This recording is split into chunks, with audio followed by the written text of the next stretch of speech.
எங்க ஊர் ராஜா படம் வெற்றியான பிறகு, அந்த படம் ஓடுனா எல்லாருக்கும் வந்து எங்க அப்பா வந்து ஒரு 1/4 பவுன்ல மோதிரம் போடணும்னு வேண்டிக்கிட்டாரு. அப்பதான் அவர் செலவுலயே, அப்பா அப்பா செலவுல. ஓ! அப்பதான் வர்றாரு கதையாசிரியராயி சரி. முதல் சக்சஸ் குடுக்குறாங்க. ஆ.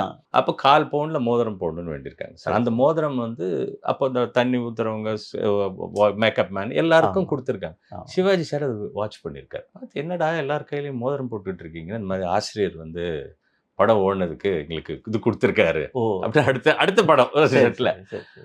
அப்போ அப்பாவ கூப்பிட்டு கண்டிச்சாராம் சார். ஓ! "டேய் இப்பதான் ஒரு படம். இப்பதான் ஜெயிச்சிருக்கு. அப்புறம் படத்தினுடைய கருத்து என்ன? அளவுக்கு மிஞ்சி தான் இருக்கணும். வரவோட இருக்கணும். ரொம்ப பண்ணக்கூடாதுன்னு ஒரு கதை எழுதிட்டு, சரி. நீ என்னடா முதல் படத்திலேயே இப்படி இருக்க?" ஆ. அப்படின்னு கேட்டு கண்டிச்சாராம் சார். அதாவது இழந்தத மீட்கிறது படம்.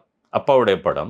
இது வந்து பல பேருக்கு இன்ஸ்பிரேஷன் ஆயி, பல பேர் அதன் பிறகு வந்து அப்பாவ சந்திச்சிருக்காங்க சார். வந்து சந்திச்சு நாங்க மதுரைக்கு போயிருந்தோம். நான் சின்ன வயசுல. அப்போ ஒரு சரி. பெரிய மிராஸ்தார் ஒருத்தர். சரி. வந்து ஒரு பரிசு பொருள் இதெல்லாம் கொண்டு வந்து அப்பா கிட்ட குடுத்தாங்க. ஆ. என்னன்னு கேட்டப்போ, "ஐயா இதே மாதிரி நான் எல்லாம் இழந்துட்டேன். ஓ! அப்போ இந்த படம் பார்த்தேன். ஆ. இந்த படம் தான் எனக்கு இன்ஸ்பிரேஷன். ஏன் ஓகே. வரக்கூடாதுன்னு சொல்லி மறுபடியும் நான் வந்தேன்."